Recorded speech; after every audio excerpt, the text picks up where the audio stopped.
درود شریف، اگر آپ کو اس کے بارے میں کنسیپٹ کلیئر نہیں ہے کہ آپ چاہتے ہیں دوسروں کی بھی کنسیپٹ کلیئر ہو جائے تو ویڈیو کو سنیں، دیکھیں اور دوسروں کو بھی بھیجیں، شیئر کریں۔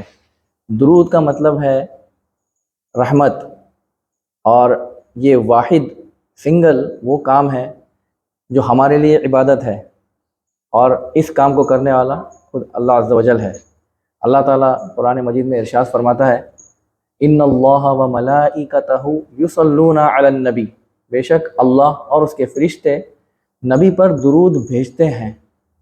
یا ایہا الذین آمنو، اے ایمان والو، صلو علیہ، درود بھیجو ان پر، وسلموا تسلیما، اور خوب خوب سلام یہ بھی بھیجو۔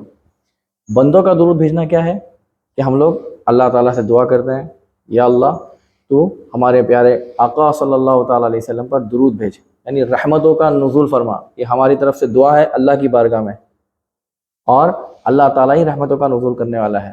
فرشتے بس اس میں جو ہے ان کی ڈیوٹی لگی ہوئی ہے کہ وہ اس درود شریف کو پہنچاتے ہیں، بندوں کی طرف سے بھی ہو تب بھی یہ پیش کرتے ہیں، اور اللہ تعالیٰ کی طرف سے جو رحمتوں کا نزول ہوتا ہے وہ فرشتوں کے تھرو بھی ہوتا ہے۔